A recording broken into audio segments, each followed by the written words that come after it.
नमस्कार मित्रांनो, श्री स्वामी समर्थ.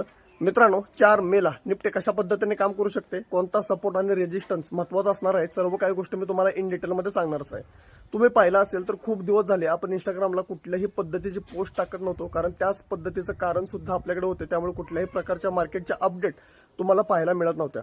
काही लोकांनी फॉलो केला असेल, काही लोकांनी खूप साऱ्या लोकांनी मला अनफॉलो सुद्धा केला असेल, कारण कुठल्याही प्रकारचं मार्केट अपडेट नव्हता. परंतु ज्यांनी फॉलो करून आहे तसा विश्वास दाखवला असेल त्यांना पुन्हा एकदा खूप चांगल्या पद्धतीच्या लेवल्स आपल्याकडून पाहायला मिळणार आहेत. टेलिग्राम चॅनलला सुद्धा खूप साऱ्या लोकांनी मला अनफॉलो केलं आहे. मित्रांनो, थोडासा संयम दाखवला असता तर पुन्हा एकदा तुम्हाला सर्व काही गोष्टी चांगल्याच पद्धतीने पाहायला मिळाल्या असता. असो, ज्यांनी अजूनही फॉलो केला असेल त्यांना सर्व काही गोष्टी चांगल्याच पाहायला मिळणार आहेत. चला तर आपण पाहूया 4 मेला निफ्टी कशा पद्धतीने काम करू शकते. मित्रांनो, जर तुम्ही पाहिला असेल तर गुरुवारी आपल्याला खूप जास्त प्रमाणामध्ये गॅपडाऊन पाहायला मिळालं होतं निफ्टीमध्ये. त्याच्यानंतर एक चांगल्या पद्धतीची रिकव्हरी सुद्धा निफ्टीमध्ये पाहायला मिळाली होती. महत्वाची गोष्ट, आपली व्हिडिओ ही एक एज्युकेशन पर्पज व्हिडिओ आहे, त्यामुळे सांभाळून ट्रेड करणं गरजेचं आहे. आपल्या लेवल्स मार्केटमध्ये खूप चांगल्या पद्धतीने काम करतात हे तर तुम्हाला माहितच आहे. युट्यूबवर बऱ्यापैकी आपण सर्व काही लेवल्स देण्याचा पूर्णपणे प्रयत्न केला आणि आहे तसं मार्केटने काम करताना पाहायला मिळालेलं आहे. आता जर तुम्ही पाहिलं तर निफ्टीमध्ये ज्या पद्धतीने ह्या झोन पासून एक शार्प रिकव्हरी आली होती, त्याच पद्धतीने निफ्टी इथे कुठे ना कुठेतरी कन्सोलिडेशन करताना पाहायला मिळत आहे. आता हा कन्सोलिडेशन झोन काय आहे? 24,094 ते 23,958 रुपयाच्या आसपास.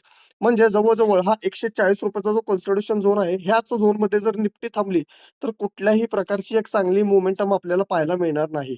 आता मोमेंटम कधी पाहायला मिळू शकतो? जोपर्यंत निफ्टी वरच्या साईडला 24,100 वरच्या साईडला एक चांगल्या बुलिश कॅन्डलने ब्रेकआउट करणार नाही, तोपर्यंत सीईचं वरचं पहिलं टार्गेट पाहायला मिळणार नाही, जे की आहे 24,182 रुपयाच्या आसपास.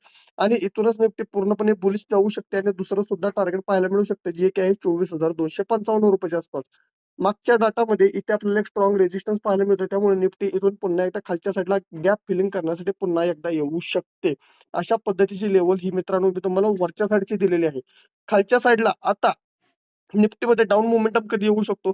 समजा निफ्टी ह्याच झोनमध्ये अशी थांबली आणि हा जो मोठा सेलर आहे तो जर पुन्हा ऍक्टिव्ह झाला, तो कधी 23,958च्या खाली निफ्टी पुन्हा एकदा बेरीज झोनमध्ये जाऊ शकते आणि वन वे आपल्याला खाली येताना पाहायला मिळू शकते, जे काही स्ट्रॉंग सपोर्ट झोन जो एरिया आहे 23,855 ते 23,793 रुपयाच्या आसपास.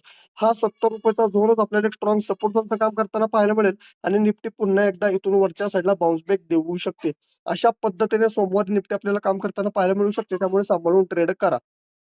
मित्रांनो, आपल्या व्हिडिओमधील सर्व लेवल्स तुम्हाला खरंच खूप महत्त्वाचे वाटले असतील तर आपल्या व्हिडिओला जास्तीत जास्त लाईक करायला विसरू नका, जास्तीत जास्त मित्रांपर्यंत पोहोचवायला हे विसरू नका. आणि अशाच पद्धतीचा जर तुम्ही इंस्टाग्राम पेजवर जर